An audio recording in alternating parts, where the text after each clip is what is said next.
Silver Pony Survival. Here we are, folks. Here we are. Break time. Well, we are taking a small, short break on our urban transit job search. And holy mackerel, it didn't go the way I thought. Didn't go the way I planned. Basically, I walked in to try to get a job for a warehouse position to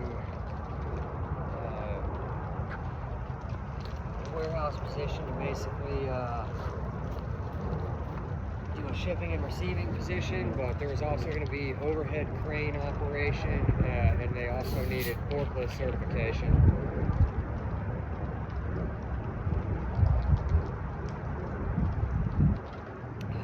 Gosh, it's so good, guys. Which would basically not be a problem because I have such extensive construction background.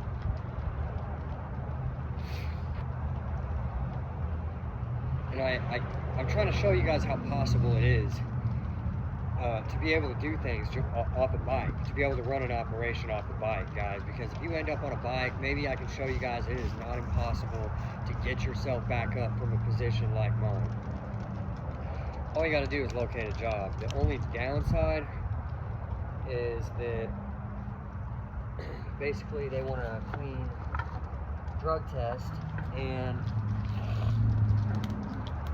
with me, because of the fact that I've been in a lull and not been working, I mean, I've been smoking a little bit, you know what I mean? Just some chronic. And it's not the best thing to do, but whenever you have nothing to do all day, sometimes you get in a lull, and it's hard not to, you know what I mean? Like, you just get bored, you need to spice up life a little bit, and it's a real easy thing to get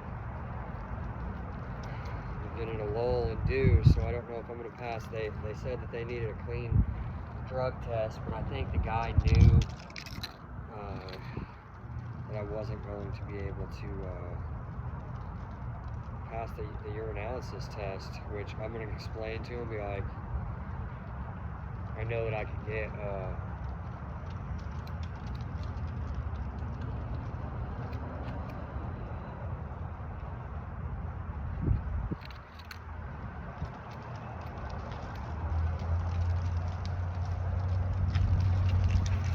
I don't suggest doing basically what I did, because I definitely could have gotten that job, or I know I can probably get that job. I'm just gonna have to explain my situation. Be like, man, I've been bored and I haven't been working, and so I've been smoking a little bit. But it's not like it's a habit that I can't drop, really quickly. So I might end up having to. May end up having to. Dang it, that leaf came off.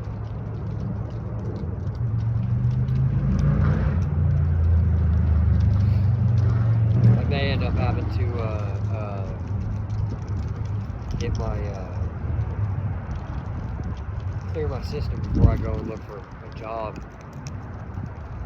So I've got to get hired, guys. I don't know, we may be able to work this one out. The guys seem nice, and it's not something that I can't explain my way out of, Just be like, I know I can make it work. I just need to get a clean urinalysis test, basically.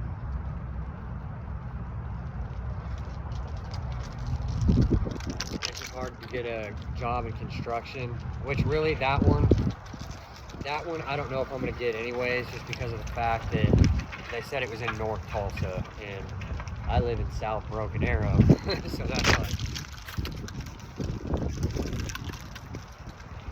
like 3 hours of riding every day, or 6 hours of riding, which is not a problem because I do that anyways. But all I'm saying is it's a long ride. It's a long ride. It's a long one there, and it's a long one back, and it's a late shift too. Which means basically, if I got off work at 1 a.m., which is whenever they get off work out there, it's from 4 p.m. to 1 a.m. in the morning. So that would put me on a bike through a pretty hazardous area of Tulsa. that's where those skills, the urban survival skills, really come in. Because if you have to go through a situation like this, you might end up having to ride a bike at this time of night or at that time of night through your city, and you need to know how to be able to navigate your city safely at that time of night without getting jumped. Because depending where you live at, you might have to be a sly cat to make that transit. That's why I didn't really take that one too seriously, because the way the lady was talking on the phone, it was already looking kind of far-fetched, but I figured it'd give me something to do today. The other option is there's a day labor staffing agency. I mean, it's kind of across Tulsa, but I'm just I gotta do what I gotta do right now, basically.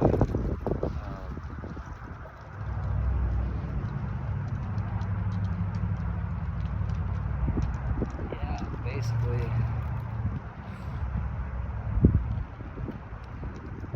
it's amazing. I took my hoodie off because it was hot, and then once I took the hoodie off, it's like that weird in-between temperature right now, where it's not quite cold, but it's not quite warm. So as a biker, you want to put the right clothing on to facilitate for the times where you're not moving and you're chilly and cold, and then as soon as you put your hoodie on to try to facilitate that, once you go riding, you get really hot and you have to take your hoodie back off, and so it's back and forth and back and forth, and it's hard to know which one to use. But the problem is too, is like whenever you have the hoodie on, you're hot enough to where you break a sweat. So whenever you take your hoodie off, then the cold is enough to cause like a really bad chill if you broke a sweat, your clothes are damp, Yeah,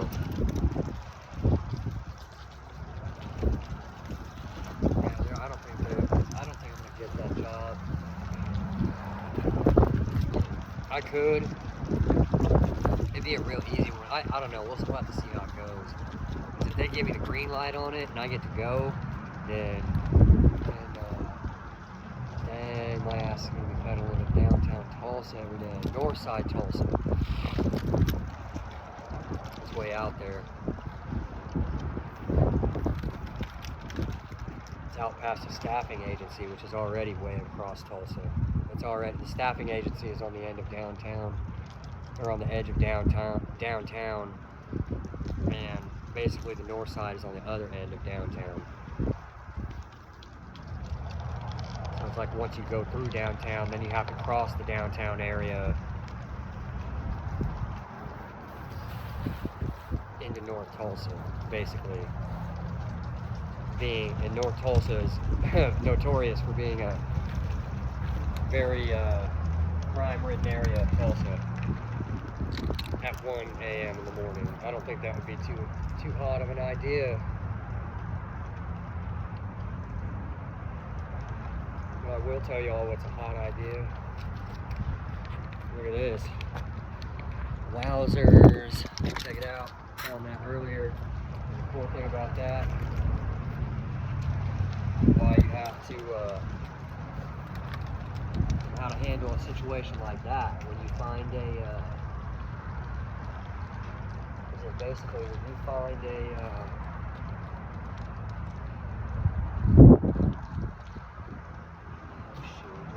basically when you find money like that, there is an immediate order of operations. You immediately stop what you're doing and you search that entire area to make sure that there's no more. Because the wind could have blown some here, blown some there, and you never know. You might walk up on a, stack of cash, basically. If somebody drops something, girlfriends and boyfriends get into fights and throw shit out the window. I found a wallet with 2 credit cards, an ID, and a social security card in it in the middle of the street. Probably 2 months ago, and I mean, you got to keep your eyes open for stuff like that. This is a survival situation, guys. Like, that's why I talked about last night, potential, you know, we addressed a little bit of shoplifting, like not real heavy, but we went into some of it, because we are talking about survival right now. People want to act all about that, but this is a survival channel. We're talking about surviving right now. We're not talking about thriving, or you got your shit together, or you have any money at all. We're talking about you're in a strange city, separated from whatever. You know, there's so many places where this comes into play, and stuff like that it's right along the same line as running a Silcock key. They talk about Silcock keys, and if you use a Silcock key, what are you doing? You're basically stealing water, so shut up. Yes, you gotta have thick skin on this channel, boy. You gotta have thick skin to be on this channel. Cause we ain't no bitch ass muffs over here, boy. Y'all know what I just said. Those of you who pay attention. And I would never diss my viewers, but sometimes we talk a little bit of trash. Why? Because it's funny, and they do it in construction sites all day long. Don't play. But yeah, so it's right along the lines of running a Silcock key. You know, it's part of your survival strategy, basically, and part of that is scavenging and recognizing resources and opportunities as they come up, and finding a dollar bill on the ground. If you search the area around, it could very easily turn into a $300, $400, $500 come up. You know what I mean? Maybe it came out of a wallet that's 20 feet down the road that is full of money with no ID and no credit cards or no form of identification at all. You know, you never know what could happen or how easy it could happen, because a come up like that can happen really, really easily, guys. Really, really easily. There are a lot of paths in life going on at the same time, and you can very easily benefit from that. You know, what am I doing? I'm still trying to run this video, guys. Oh my goodness. I was gonna go, but what I may do I want to smoke a whole other cigar? Probably not, so I was trying to decide if I wanted to keep using it. Because if I smoke a cigar, then basically you guys are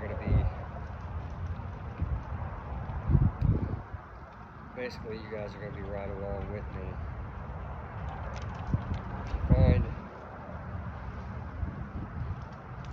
See, I found this earlier. It's a Capital One card.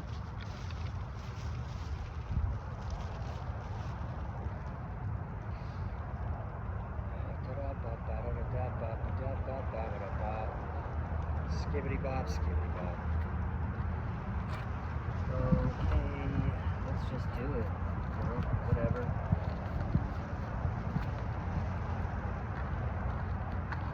It do be like this at times, guys. It do be like that. Man, I wish these weren't so expensive, guys. They're $20 for 10. 20.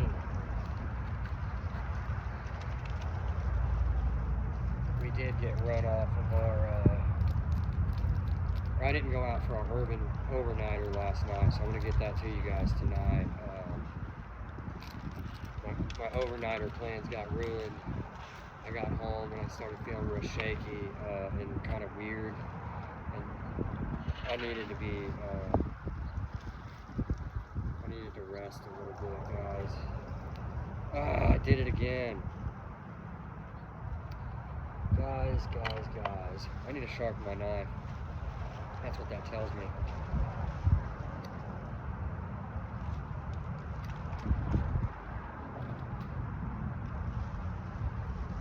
I mean, not really. I haven't used it for any, too much cutting, you know what I mean? still sharp. Those Moras come razor sharp, guys.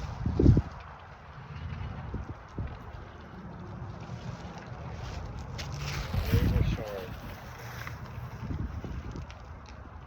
Razor sharp.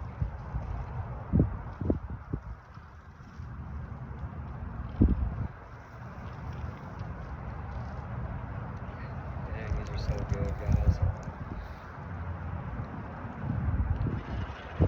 They say that you are not supposed to inhale cigars, and I believe them too. Because if you ever smoke a cigar and you touch the mouthpiece, like the tip, there's so much nicotine resin.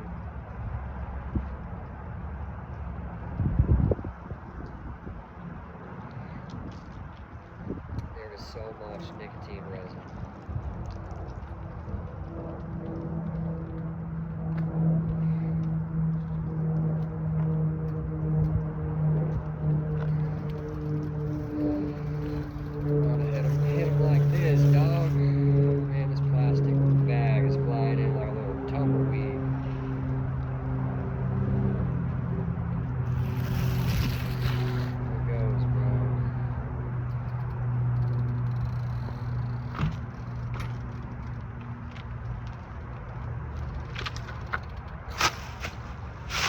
Oh man, guys, this bike,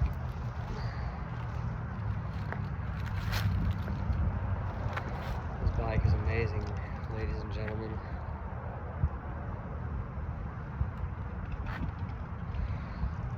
You can bounce around on this thing. The coolest part about a 20-inch is you can bunny hop around on it too, you know, like you can hop up curbs, you can jump down ledges, you can bunny hop down into grass embankments. If you were really hauling ass from somebody and say you came up through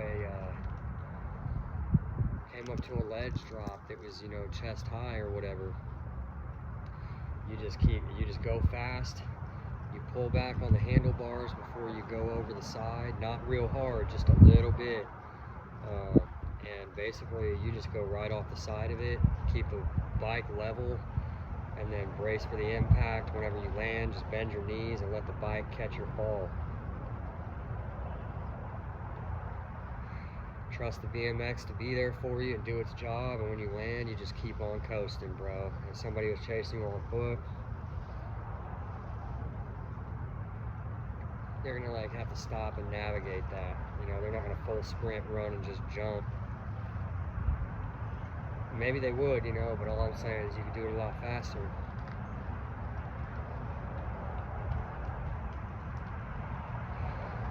You do bunny hop down into a grass embankment, you know.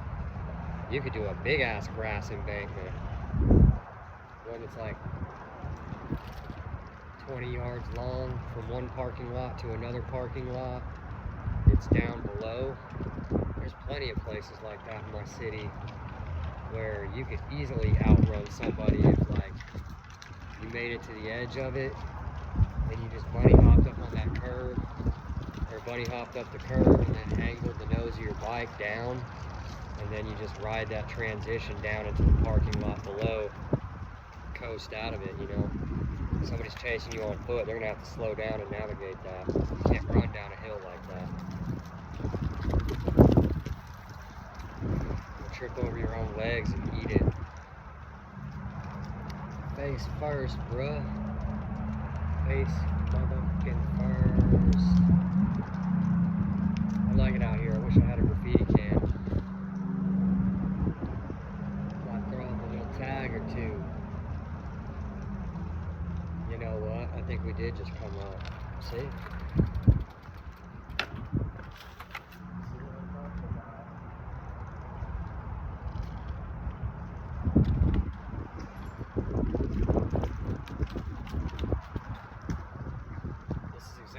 Talking about, guys. This is a prime example. I looked over, there were 2 packs of cigarettes on the ground that I assumed were trash, and look at that.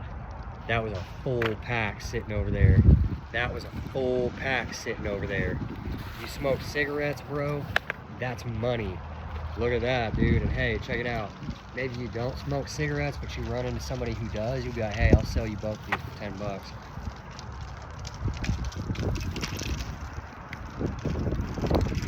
That was 2 free packs. That's options, man. And especially at STHF environment, dude, you already know cigarettes are gonna be a hot commodity. They're gonna be on a battlefield and having cigarettes. The whole if you had cigarettes on a battlefield and the whole platoon just took contact and shit and was engaged in heavy fighting, and then all of a sudden you find 2 packs of cigarettes laying on the ground like that and give them to the, you know, unit or whatever, think how much morale that's gonna create. Those World War II guys were fucking smoking cigarettes all the time. They were smoking cigarettes and Saving Private Ryan. Remember that? All of them were smoking. Except Captain Miller, man. Dude, I loved that movie, man. Tom Hanks was so dope in that, man. It sucks to see things happen in people's lives that are fucked up in reality.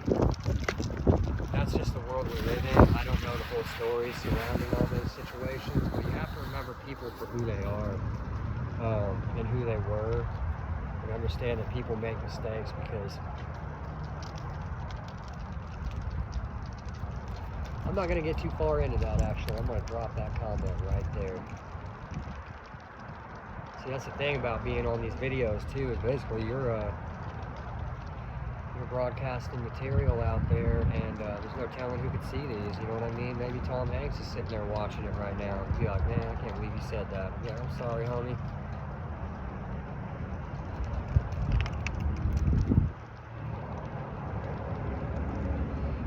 What I can't believe is the fact that I just found 2 full packs of cigarettes laying on the ground right over there behind a building. That's wild. I wonder how. Like, who's gonna come back there and smoke those and just walk off and forget? You know, that's wild. There could have been a wallet sitting next to it. There could have been an envelope or some cash in there. There could have been cash inside of the back of the cigarette wrapper. You know what I mean? You don't know. We just talked about this and y'all thought I didn't know what I was talking about. Look. We just showed y'all a certified example that I do know what I'm talking about. That's all the credentials you need right there.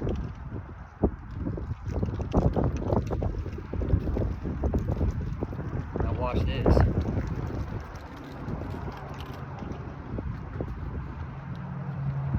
gonna show you guys a cigar thing. This is how you treat cigars. That's the only way to do it. You take your last puff.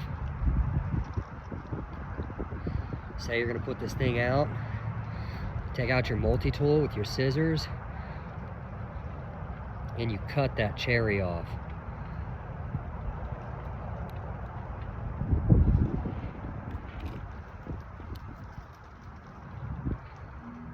You don't stump out cigars, guys. You cut the cherry off. Look at that.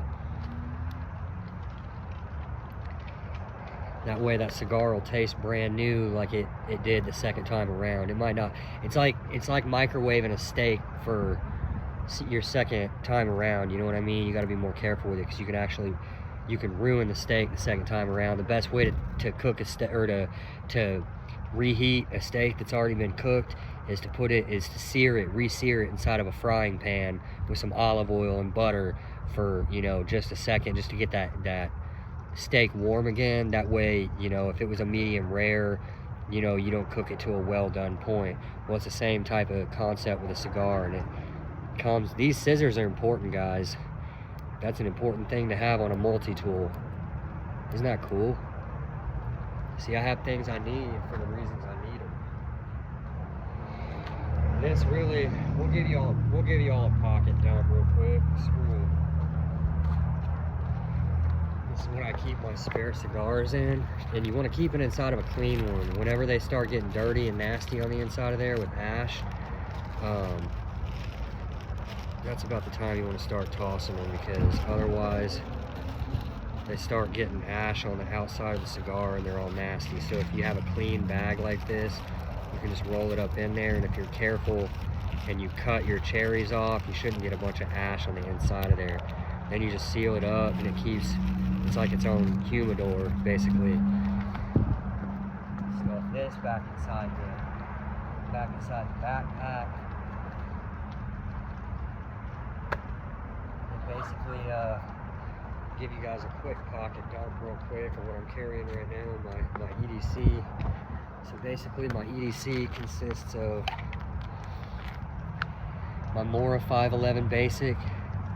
It is not a full tang, but it is definitely, look at that patina, isn't that nice? It's almost like the asphalt down below us that we're standing on. This is a great knife though, guys. It's a really nice fixed blade option for an everyday carry. And they're super light, dude. I could carry 4 or 5 of those in my pack and not even add any weight. I carry